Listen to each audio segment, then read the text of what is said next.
Sri Chanaka Pandit says in this regard, San nimitte param tyago vinase niyate sati. It's from Chanaka Shloka 36. Since our money and possessions do not last, but will somehow or other be taken away, as long as they are in our possession, it is better to use them for charity to a noble cause. Therefore, Bali Maharaj defied the order of his so-called spiritual master. Om Jnana-timirandasya Gananjana Shalakaya Chakshurunmilitam Yena Tasmai Shri Gurave Namaha. Namo Om Vishnu Padaya Krishna Prasthaya Bhutale Srimate Romapada Swami Iti Namine. Namo Om Vishnu Padaya Krishna Prasthaya Bhutale Srimate Bhaktivedanta Swami Iti Namine.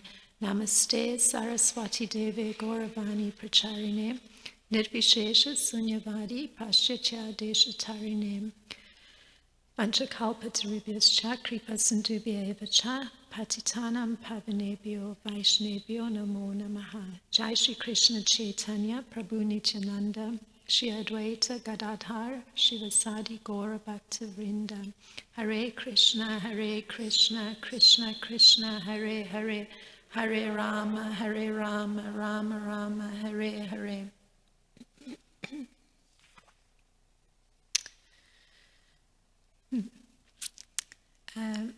So this is the continuation of Bali Maharaj's response to Sukracharya. And in this particular text of today, he's giving two examples of personalities who were willing to make a great sacrifice for the benefit of people in general. And he gives these examples in order to give further support to the argument that he's presenting to Sukracharya, that he, Bali, is willing to sacrifice the land in his possession. Bali Maharaj had conquered all the planets of the universe. So actually these planets were rightfully in his possession. In fact, if we go back to a description of his preparing for the conquest of the planets, we get some idea of the indomitable strength of Bali Maharaj. So I'm going to read just that particular description. When he assembled with his own soldiers and the demon chiefs who were equal to him in strength, opulence, and beauty, they appeared as though they would swallow the sky and burn all directions with their vision. After this gathering, the demoniac soldiers, Bali Maharaj departed for the opulent capital of Indra. Indeed, he seemed to make the entire surface of the world tremble. So, some description of his indomitable strength. Now, a king can conquer other kings on the basis of his strength. And also, he can actually acquire any kingdoms as a result of that conquest. So those kingdoms are considered to be lawfully his kingdoms by virtue of his conquest. And in the case of Bali Maharaj, his conquest of the heavenly planets was such that the demigods had disappeared. They'd fled, actually. And he then entered the heavenly kingdom, and it was from that position, being situated in the heavenly kingdom, that he actually utilized his strength to bring all three worlds under his control. And that was earlier on in the Bhagavatam in the 15th chapter. So there wasn't even a direct battle that Bali Maharaj had to fight. And this is because his strength stemmed from the spiritual power that he'd received benedictions given him by the Brahmanas, the descendants of Bhrigu Muni. So in fact, Bali Maharaj's prowess was not his own, but it was that of his exalted Guru Sukracharya at that time. It was those blessings that brought him the conquest of the heavenly planets. Now, Bali Maharaj happened to be very charitably disposed towards the Brahmanas. This was a salient characteristic in his personality. And in fact, he'd been pleasing the Brahmanas all along, hence even the mention of these benedictions that had come to him that had permitted this conquest of the heavenly planets. And he'd been pleasing the descendants of Bhrigu Muni, the Brahmanas. So that is why they decided, Bali Maharaj is situated on the throne of Indra, but they asked him still to perform 100 Ashvamedha sacrifices. There was a reason for them asking Bali Maharaj to do this, and that is that they had some uncertainty whether he'd be able to stay in his position, because he's there by strength of their power and their blessings. So they asked him to perform at least as many sacrifices as Lord Indra had performed in order to hold his position. And Bali Maharaj performed these sacrifices, and he's just charitably disposed to the Brahmanas. That's his particular characteristic. So he gained a reputation throughout the three worlds. In fact, it's said that in his particular position, he was like the brilliant moon in the sky, so extremely effulgent personality. Now, in the same way that Bali Maharaj had abided by this principle of the Kshatriya accepting guidance from the Brahmanas, it had allowed him to become opulent and prosperous. And I found myself thinking of something that's not completely related, but somehow it came to mind. Srila Prabhupada, and I'm taking a jump, Srila Prabhupada gave a particular advice to the young persons who were having to manage the early Krishna consciousness movement, particularly 26 Second Avenue in New York. So they're in that position where they're having to manage something. And he particularly said to them the following words. He said, "Presence of the transcendental sound received from the spiritual master should be the guidance of life. That will make our spiritual life successful." And he also added, "If you feel very strongly about my absence, you may place my pictures on my sitting places, and this will be a source of inspiration for you."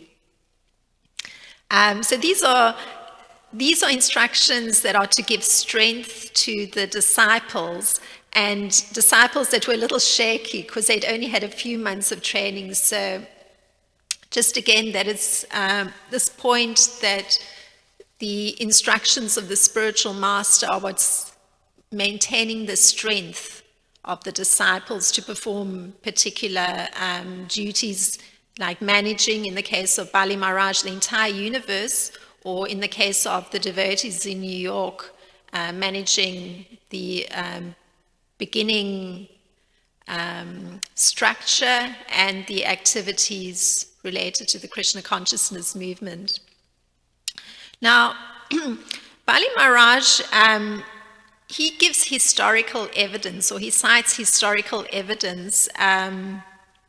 Another example, or he gives an example of a sacrifice that was performed that benefited the general people. So he uses the example of King Shibi, who protected a pigeon who'd taken shelter of him from a hawk by sacrificing his own flesh in place of the pigeon to the hawk. We can draw a parallel with Bali Maharaj sacrificing the land in his possession. So there's a question that presents itself immediately from this particular point that we've come to. What actually constitutes religious principles? You know, the order of the spiritual master or the giving in charity as it's required.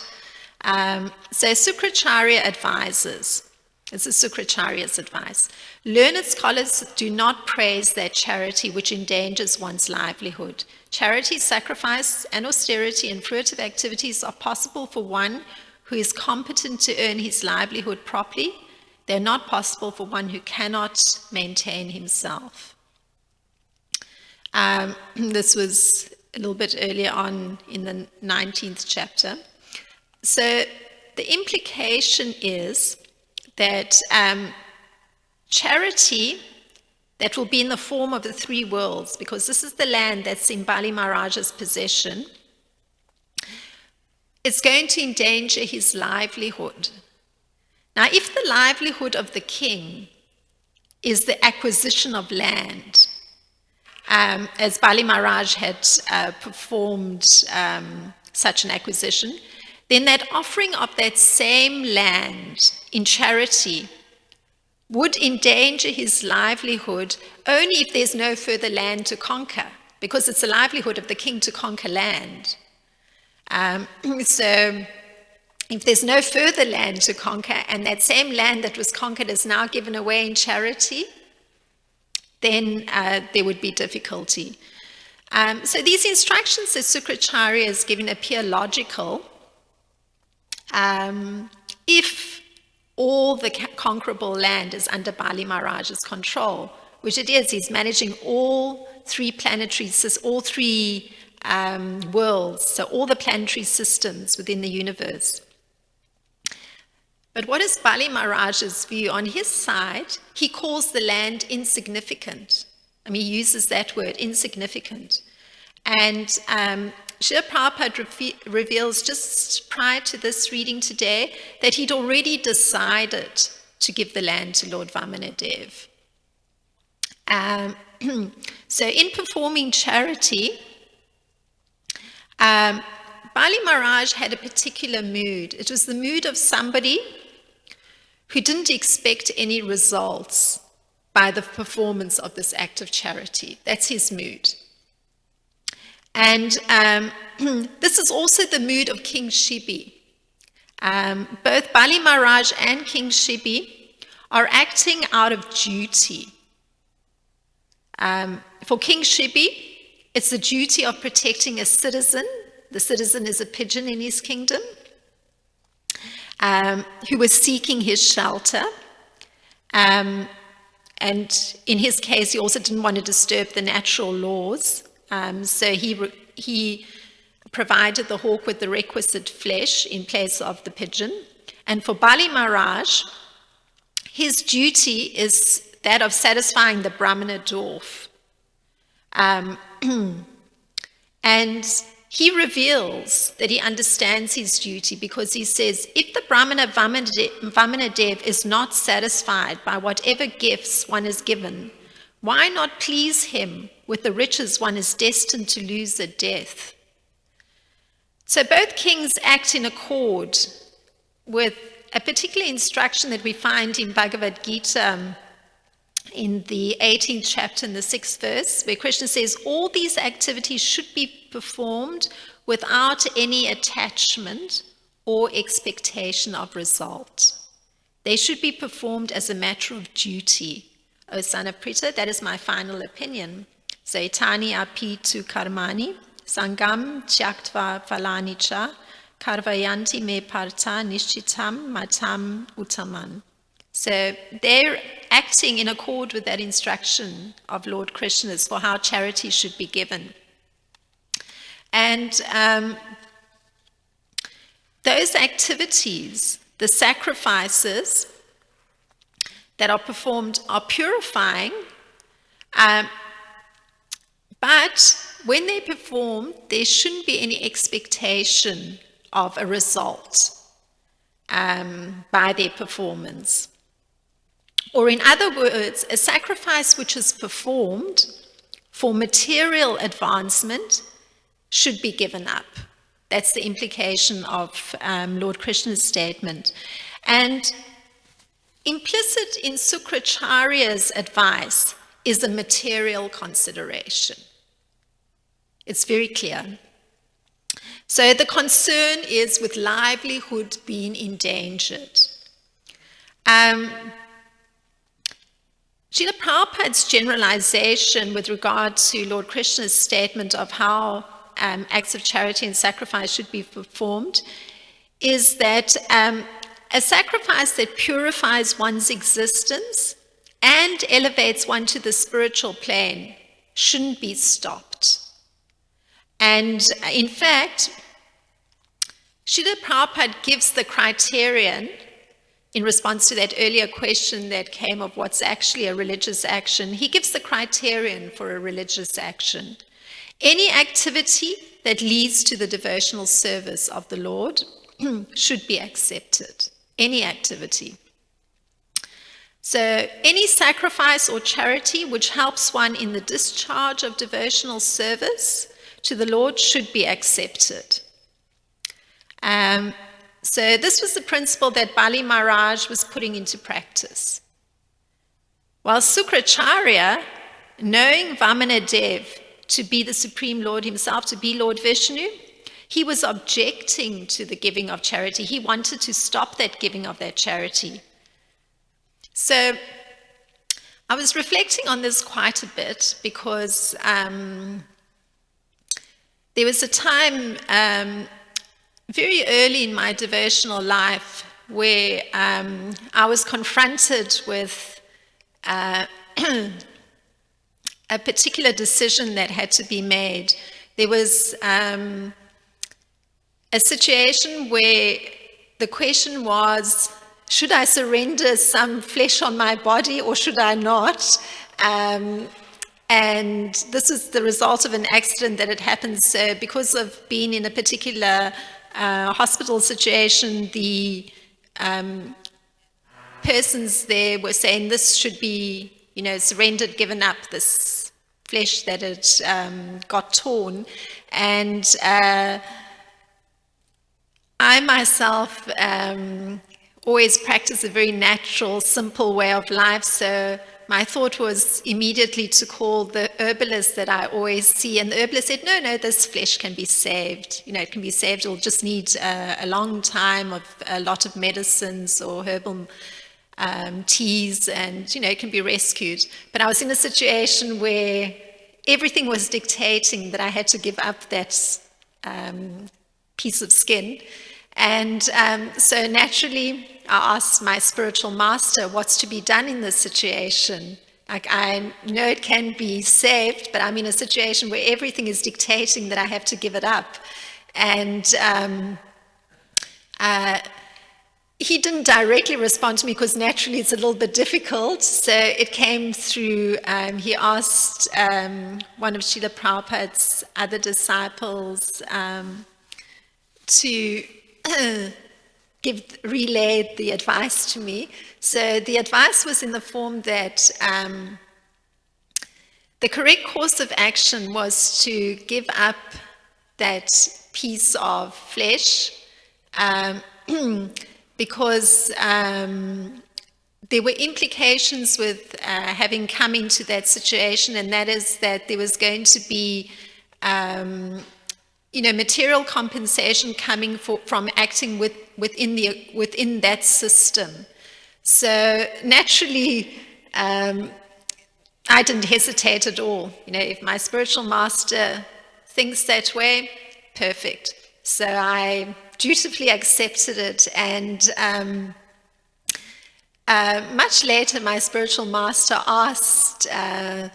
Not me directly, I think it was to Subal, did I understand that he was acting as a by-medium of Lord Krishna to give such an instruction? And for me, there was no difficulty whatsoever. I fully accepted that, there was great understanding of the situation, and I was quite willing to follow, even if, it obviously was not a comfortable or an easy thing, but I accepted it. And much later, I saw the benefits, because indeed, it's allowed for a very peaceful Krishna conscious life from the point of view of all the material needs being attended to by virtue of that sacrifice. So now Sukracharya is in the position of the spiritual master, and he's king of the three worlds, or he's spiritual master to the king of the three worlds. And there's an implicit danger to his position. And this is a danger that Lord Chaitanya reveals, where a spiritual master can run into trouble. And he's dealing with a devotee called Kamalamanta Vishvasa. And this devotee had gone to the king of Puri and asked him to liquidate a debt that Advaita Acharya had, and the debt was 300 rupees. And he also asked the king of Puri to establish Advaita Acharya as an incarnation of the Supreme Personality of Godhead. So this appears externally quite in order, performing such an act. But there was a contradiction that Lord Chaitanya saw in that particular action. And the contradiction that Lord Chaitanya saw was that an incarnation of the Supreme Personality of Godhead couldn't be indebted to anyone in this material world. So he saw that it would appear as though the king of Puri was permitting him to be an incarnation, and he'd taken away a debt problem. So hence the king of Puri was somebody that Advaita Acharya would have to be indebted to. So, and this is what Lord Chaitanya says. So this is on this topic of the spiritual master sometimes being in a dangerous position. Advaita Acharya, my spiritual master, should never accept charity from rich men or kings, because if a spiritual master accepts money or grains from such materialists, his mind becomes polluted. This is from the Adi Leela 12:51. So the acceptance of charity, money or foodstuffs from a materialistic person pollutes the mind of the charity's recipient. And Bali Maharaj, clearly he's not falling into the category of being a materialistic king. In fact, we know he's extremely pious, just by virtue of the fact that within his personality is that characteristic of always giving charity to the brahmanas. So he's definitely a pious king. But he doesn't see himself that way, and he describes himself this way. Persons like us who are still attached to material enjoyment, who are contaminated by the modes of material nature, and who lack the mercy of the Supreme Personality of Godhead, cannot follow the supreme path of Prahlad Maharaj, the exalted devotee of the Lord. This is his description of himself from the 5th canto of Srimad Bhagavatam, the 24th chapter. So, of course, this is Bali Maharaj showing great humility, because clearly he's following in the path of Prahlad Maharaj, because he'd already mentally decided. He was immediately willing to give that land. There was no hesitation on his part, because that was the request from a Brahmana, the Supreme Personality of Godhead. He was immediately willing. So he had in fact surrendered himself to Vamanadev, Bali Maharaj. So he was actually following religious principles.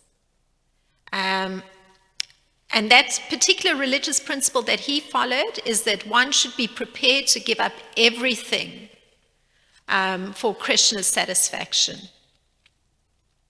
And the other principle is one should also be ready to accept everything for Krishna's satisfaction. So there's two sides of that. And he showed that he was prepared to give up everything for Krishna's satisfaction. His entire control of the land, of the lower, middle, and upper planetary systems.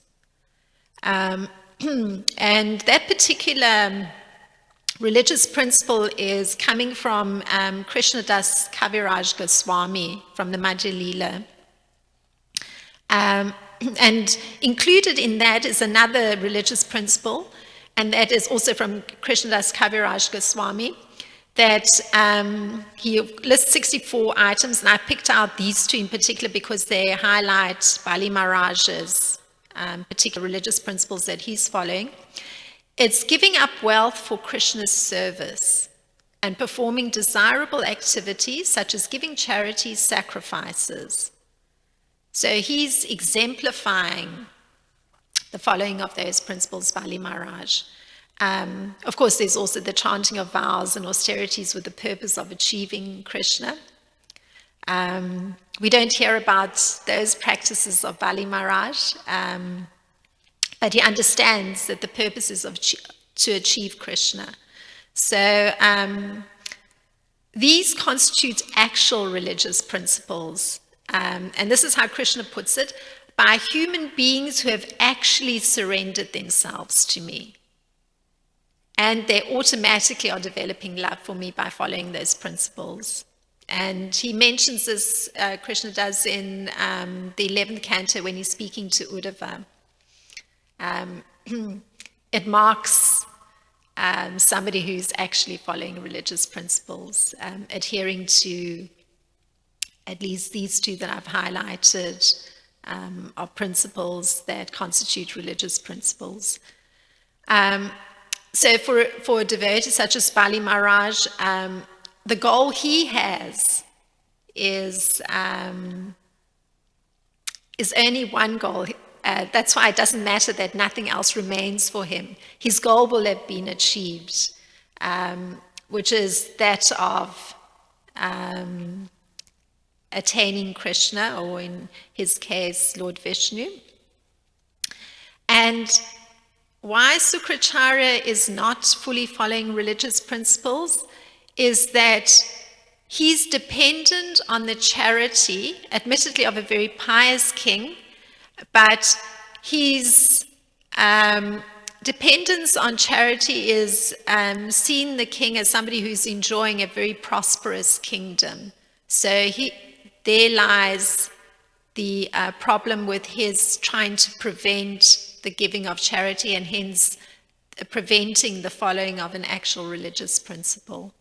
So those are some thoughts on this verse today, if there's any thought to expand our discussion.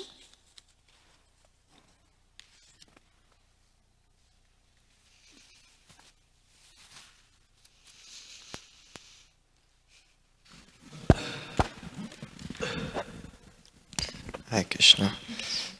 I was just reading that in a purport in third canto, Prabhupada is saying that like a mixed devotee still has desire for like transcendental happiness or going to the spiritual world, whereas a pure devotee doesn't even have that desire. He'd serve Krishna anywhere in separation. I'm wondering, for practicing devotees, do we strive for that pure devotion, or do we strive for going to the spiritual world? So the question that Giridhari Prabhu has presented is, as a practicing devotee, is one actually striving to go to the spiritual world, or is one just striving for pure devotion, meaning serving?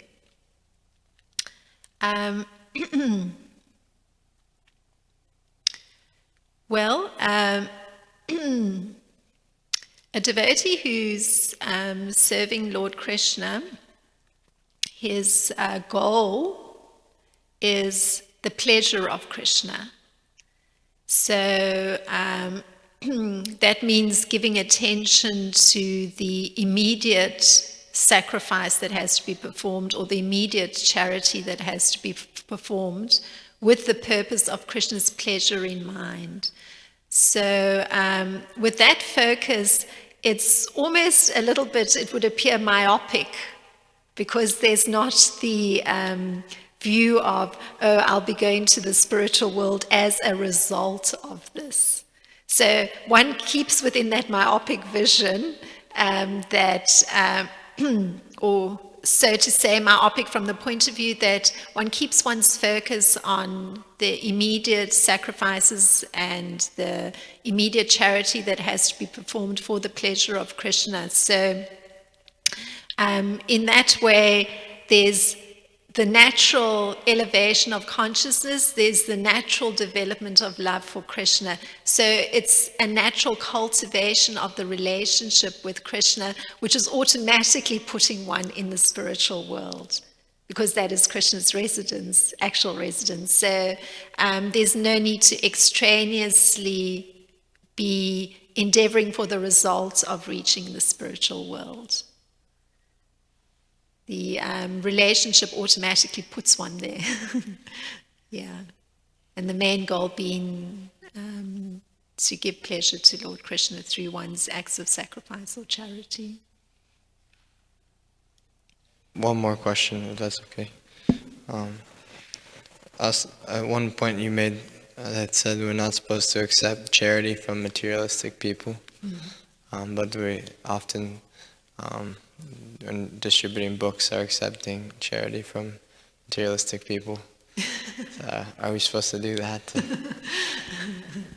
That's a very interesting question that Giridhari Prabhu has brought up. So in book distribution, one is accepting charity from materialistic persons. Should one do this? Because there was mentioned during the course of the class that, at least it was Lord Chaitanya's direct instruction, that brahmanas and sannyasis shouldn't be accepting charity from materialistic persons.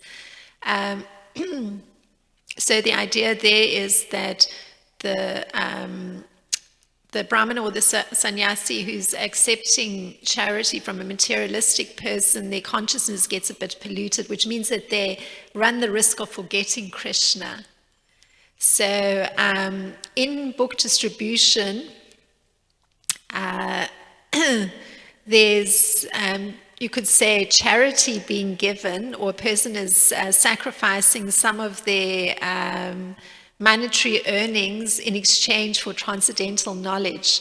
So those persons are certainly acting somewhat materialistically, that they're giving something for something. Of course, what they're receiving is transcendental knowledge, so therefore it takes it out of the realm of receipt of something material.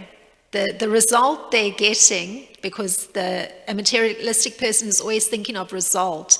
So the result the materialistic person wants is a tangible object in exchange for giving some monetary something for what they're receiving. So because they're receiving transcendental knowledge, that particular result-orientated mentality is already been chipped at.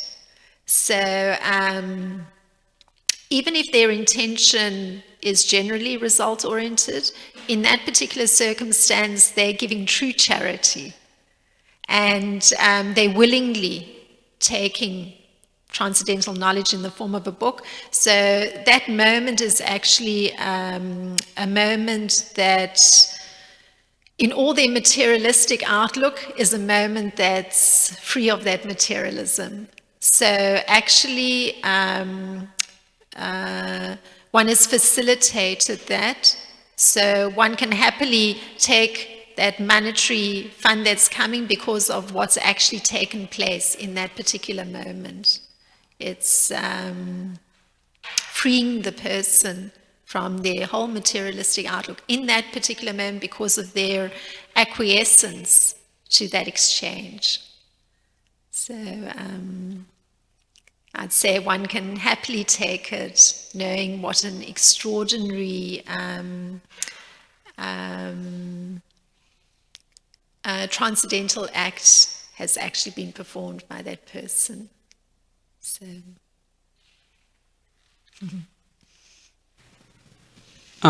If I may just expand on that principle that you mentioned, that the danger of taking money from materialistic people is the contamination of one's own consciousness. So even though one may be doing book distribution, that contamination is very possible, which is why, and we can see that someone may be distributing books for material reasons, and that's why I heard, I attended a seminar on spiritual culture in Mayapur, and one of the principles was that the danger of receiving personal monetary support from one's devotional service is that it can contaminate the way one conducts that service. So it may be compromised that you're performing that service and you alter the way that you perform that service in order to acquire more funds. So that may be the means by which you're distributing books, or that may be the message you're saying when you're preaching. Maybe a more popular message brings in more dakshin, things like this. So there was the point added that there's also the need to consider the person who's distributing the books and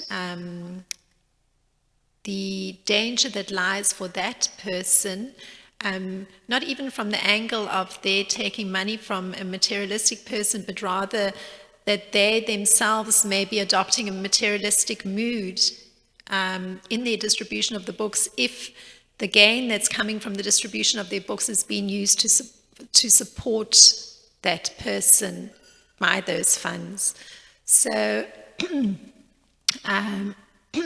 certainly the purity of the transaction is dependent on the consciousness of the person that's doing the distribution, that the person is cognizant, like extremely cognizant of the gravity and the enormity of the act that's been performed in that particular moment with a member of the general public. If that moment of gravity and the enormity of that moment is tinged with the person having some material motive, that certainly is going contrary to the principle that Lord Krishna is outlining, which is that any act of sacrifice or charity has to be done without that expectation of result. So it certainly is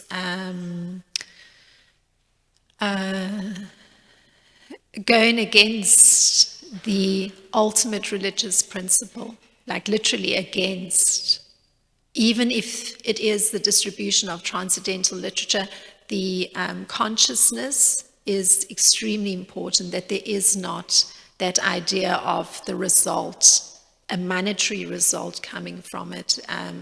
So the act of sacrifice is the correct one, but then the consciousness, if it's material and result-oriented, is definitely not going to allow for either the purification of heart, and it's not going to allow for the person being able to be on a spiritual plane.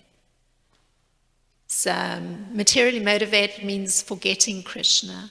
It's like the person becomes responsible for their own well-being, their own material, comfortable situation. So yes, that certainly is a huge danger, and it's completely contrary to the instruction given by Krishna for how an act of sacrifice or charity should be performed. So a person would have to monitor themselves very carefully.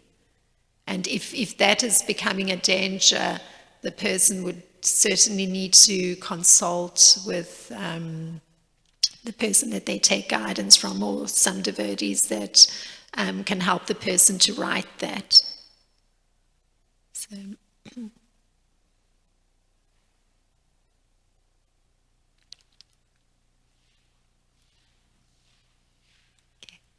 Srimad Bhagavatam ki jai. Thank you very much for your very kind attention. Srila Prabhupada ki jai.